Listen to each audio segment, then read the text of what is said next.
So, this notion of the voice as this physical mechanism of communication and creative self-expression, um, is, part of that mechanism are your vocal cords, your vocal folds, and all this whole world here.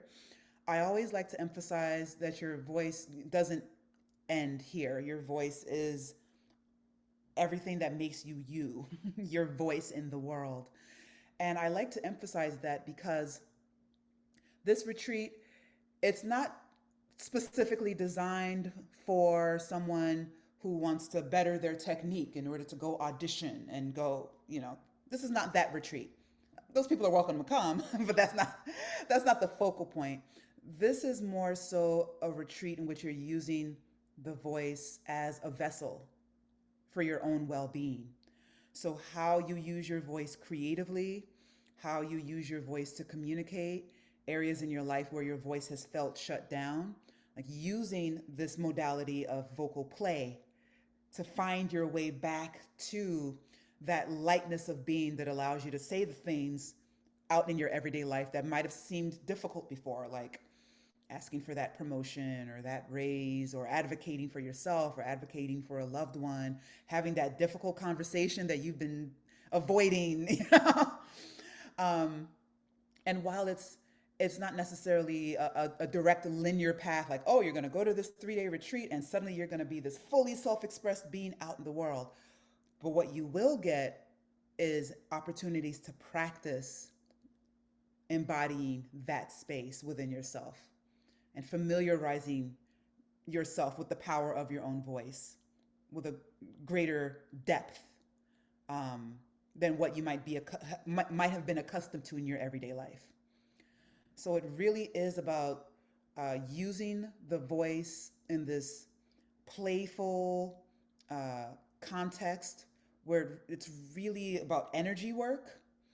Um, and you come out of it feeling different in this way that it's difficult to put in words, but what I've had participants share with me is, wow, this teaches me to be a human in a deeper way. Like, I didn't even know I needed this. I didn't know that I could explore my own creativity this deeply.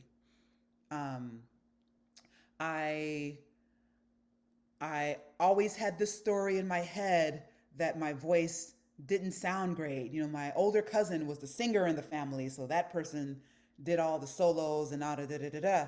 But I secretly felt like there was something to my voice, and even if I'm the only one who likes my voice and I sing in the shower, there's some deeper inkling that there's something here to be cultivated. And again, cultivated not so much with like capital T technique in the sense of like a music conservatory, but there's something to be cultivated in me learning to listen to myself, listen to my soul, listen and honor my creative impulses. Breathe. And you'd be amazed how much your voice can open up just inside of things that sound as basic as listening to your own soul and trusting your creative impulses. You don't necessarily have to know about solfege and minor sevenths to be able to like access the unique creative essence that comes through your voice.